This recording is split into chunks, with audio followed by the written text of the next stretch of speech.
നീ ഇവിടെ പോണത് ഈ ബക്കറ്റും തുറപ്പായിട്ട് എന്നെ നാണം കെടുത്ത. ഞാൻ ഇന്നാലെ പറഞ്ഞ ഈ സാമാനം എടുത്തോണ്ട് പോവലെന്ന്. പൊന്നെ, നിന്നെ കൊണ്ട് ഞാൻ തോറ്റല്ലാടി. എന്നാൾക്കല്ലേ നിങ്ങളടുത്ത് പറഞ്ഞത് അല്ലീരെ വീട്ടിൽ ചാണാൻ മെഴുകാണ്ടെന്ന്. അത്രയ്ക്ക് പെട്ടെന്ന് അങ്ങ് മറന്നുപോയാ? ഇപ്പൊ നീ പോണ്ട, എനിക്കൊരു കട്ട ഇട്. അതെന്താ ഇപ്പൊ ഞാൻ പോയാല്? എടി അതിപ്പോ നീ പോയാൽ ശരിയാവൂല. ഞാൻ ഇത്ര ജോലി ചെയ്ത് മുഷിഞ്ഞ് വരുമ്പോ എനിക്കുള്ള കട്ട ഇട്ട് തരണ്ടേ? ഞാൻ ഇട്ടാലേ നിങ്ങള് കൂച്ചു. എടി നീ ഇട്ടാലും ഞാൻ കുടിക്കൂ. നീ ഈ കാര്യം പറഞ്ഞോണ്ടേ നീ പോണ്ട. നീ പോണ്ടെന്ന് പറഞ്ഞാ പോണ്ട. അതെന്താ ഞാൻ പോയാല്? ഇതിനടുത്ത് മലയാളം പറഞ്ഞാൽ മനസ്സിലാവൂലേ? എനിക്കാണ് ഈ ആകപ്പാട് അറിയാന്നുള്ള ഒരേ ഒരു ഭാഷ മലയാളം മാത്രമാണ്.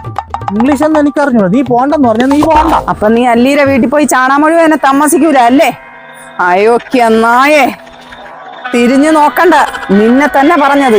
നീ പോണ്ടെന്ന് പറഞ്ഞാൽ നീ പോണ്ട. അപ്പൊ ഇവിടെ നിന്ന് എങ്ങോട്ടും പോവാൻ നീ എന്നെ സമ്മതിക്കൂല? ശംഭു വെച്ച പാറി പറയണത് ആരാണെന്നറിയാമോ? നിന്നെ ചവിട്ടി കീറി നിന്റെ രക്തം കുടിച്ച് നിന്നെ ഓങ്കാരമാടും അയോക്യ നായേ. അനാസണ്ണ, എനിക്കെന്തേര്? നിനക്കൊന്നുമില്ല. എനിക്കെന്തിനു പറ്റിയണ്ണ? നിനക്കൊന്നുമില്ല. ഇല്ല, എനിക്കെന്തിനാ പറ്റിയണ്ണ? എനിക്കെന്തരാ ഉണ്ട്? നിനക്കൊന്നുമില്ല ചന്ദ്രി. ഇല്ല അണ്ണ, അണ്ണന് ഞാൻ എന്തിനാ പറഞ്ഞ അണ്ണ? എനിക്ക് എന്തിനാ ഉണ്ടണ്ണ? നിനക്കൊന്നുമില്ല. എനിക്ക് തലയ്ക്ക് സുഖമില്ല അണ്ണ. ഒന്നുമില്ലടി. പിന്നെ ആർക്കണ്ണ?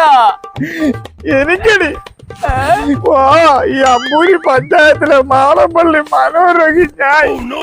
നീ അതായത്